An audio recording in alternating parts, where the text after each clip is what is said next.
Assalamualaikum warahmatullahi wabarakatuh. Perkenalkan, saya Fitriah Nabila, kelas administrasi bisnis B. Dan guna saya membuat video ini untuk mengerjakan tugasnya dari Pak Burhan, yaitu tentang laporan keuangan. Ini dari contoh PT Multi Indo Citra. Nah, sebelum itu di sini saya akan membahas tentang neraca dan laba rugi. Yang pertama ada neraca. Neraca itu ada balance sheet-nya. Nah, apa sih balance sheet dan itu gunanya untuk apa sih? Untuk menunjukkan bagaimana aset perusahaan didanai dan apakah dari modal sendiri atau dengan cara berhutang. Nah, untuk memahami modal sendiri atau hutang itu kita harus memahami tentang aset. Nah, di dalam aset itu ada kata liabilitas dan ekuitas. Liabilitas itu bahasa gampang menyebutnya hutang dan ekuitas adalah modal. Nah, di dalam neraca ini ada terdapat aset dan ada aset lancar dan tidak lancar. Aset lancar ini itu ada kas atau setara kas, piutang usaha, persediaan, dan lain sebagainya. Dan untuk mengetahui lebih dalamnya, aset lancar adalah seluruh komponen aset yang dapat menjadi kas atau dimanfaatkan kurang lebih dari setahun. Dan untuk aset yang tidak lancar itu ada aset tetap, yaitu ada tanah, bangunan, dan mesin. Aset tidak berwujud dan lain sebagainya. Dan untuk tidak kita memahaminya ada aset tidak lancar, yaitu seluruh komponen aset yang tidak bisa dirubah menjadi kas, jangka waktunya kurang lebih dari setahun atau memiliki masa manfaat jangka panjang. Nah, yang itu tadi kita masuk ke dalam bagian aset dan sekarang kita masuk ke bagian liabilitas. Liabilitas ini sama seperti aset, yaitu dia terbagi dua. Ada liabilitas lancar dan liabilitas tidak lancar. Liabilitas lancar itu adalah seluruh kewajiban yang harus dibayar kurang lebih dari setahun. Dan untuk liabilitas tidak lancar, yaitu keseluruhan kewajiban yang akan dibayarkan dengan jangka waktu lebih dari setahun gitu. Dan untuk liabilitas lancar itu ada pinjaman bank jangka pendek, hutang usaha, hutang lain-lain, dan lain sebagainya. Dan untuk liabilitas tidak lancar itu ada pinjaman bank jangka panjang, utang jangka panjang, dan lain-lain sebagainya. Nah, sekarang kita masuk ke bagian ekuitas. Sebenarnya ekuitas dan liabilitas itu sama, dia dibagi dua. Cuma di dalam laporan keuangan itu ekuitas jarang kita dapatkan dia dibagi dua. Cuman saya akan membuat klasifikasinya menjadi kayak dia ada modal saham dan tambahan modal.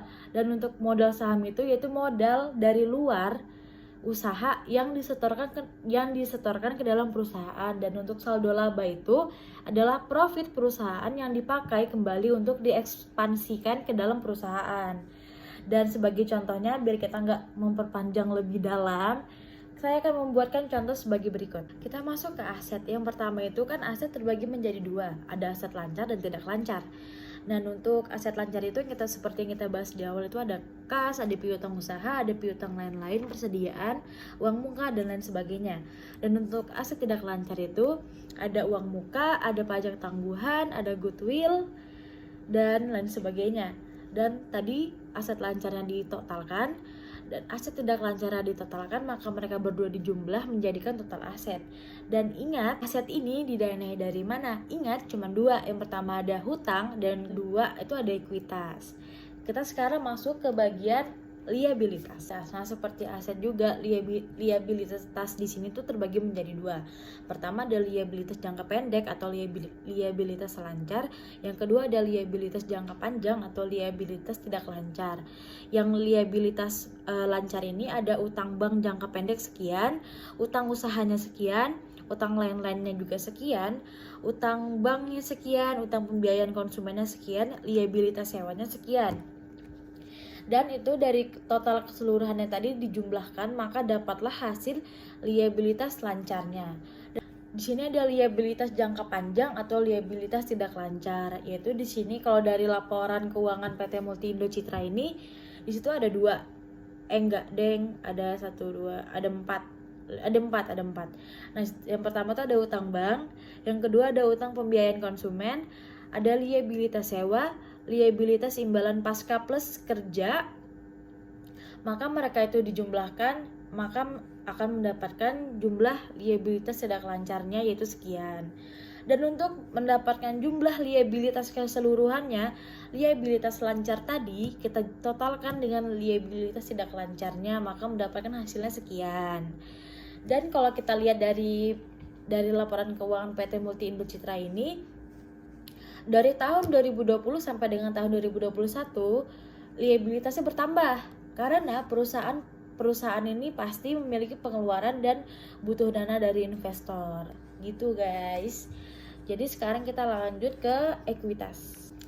Sekarang kita masuk ke bagian ekuitas atau modal sendiri.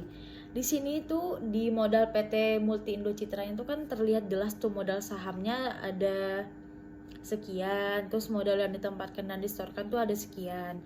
Dan untuk mendapatkan total asetnya maka dijumlahkan semua maka untuk mendapatkan total ekuitasnya maka dijumlahkan keseluruhan dari modal sahamnya dijumlahkan sampai habis, sampai ke bawah itu, maka akan mendapatkan total ekuitasnya.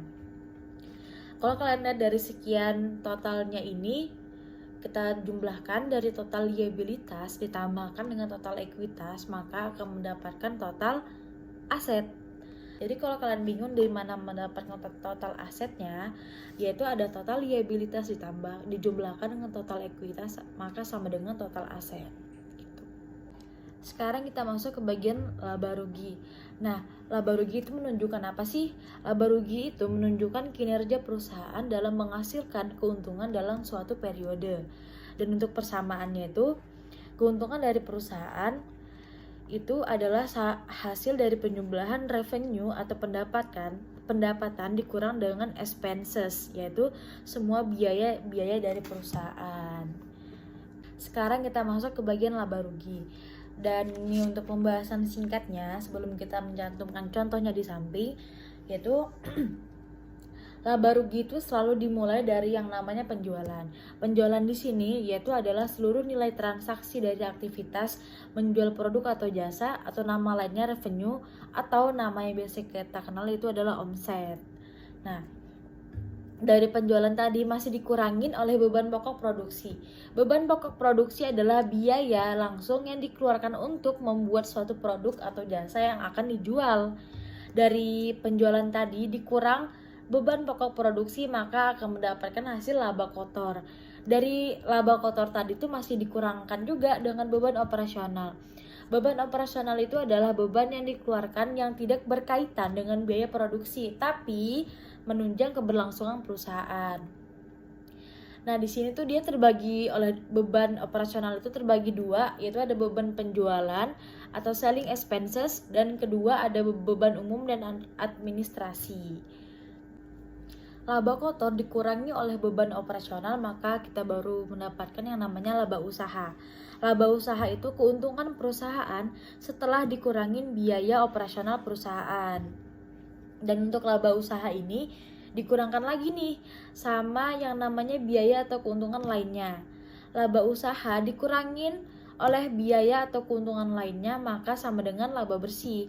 Laba bersih itu adalah keuntungan bersih perusahaan setelah mengurangin semua biaya yang dikeluarkan perusahaan dalam satu periode. Dan laba bersih yang digunakan pun adalah laba bersih yang dapat diatribusikan ke pemilik entitas induk. Dan sebagai contohnya kita langsung cantumkan di samping ya.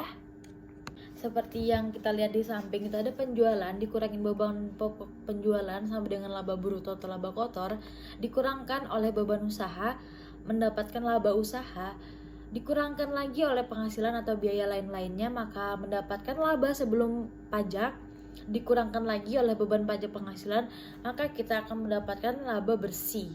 Di sini tuh nggak sampai sini aja, ada bawahnya lagi, yaitu bisa dilihat di situ ada tulisannya penghasilan komprehensif lainnya. Dan apa sih biaya komprehensif itu atau laba komprehensif? Yaitu adalah laba bersih atau perusahaan yang ditambah dengan hal-hal yang tidak berhubungan langsung dengan kegiatan perusahaan. Contohnya ada penyesuaian penjabaran laporan keuangan dalam mata uang asing, atau keuntungan bahkan kerugian yang belum terrealisasi dengan kontrak derivatif. Dan di sini kita lihat di bawah pemilik entitas induk itu ada kepentingan non pengendali. Nah, kepentingan non pengendali itu adalah bagian laba untuk pemegang saham minoritas di anak perusahaan. Di situ kita akan mendapatkan total jumlahnya sekian, maka kita akan mendapatkan laba bersih per saham dasarnya sekian. Dan itu sekian penjelasan singkat tentang laporan keuangan di PT Multi Indo Citra. Semoga bisa dimengerti. Banyak kurangannya itu saya mohon maaf. Saya Fitriah Nabila pamit undur diri. Sekian, terima kasih. Billahi taufiq wal hidayah. Wassalamualaikum warahmatullahi wabarakatuh.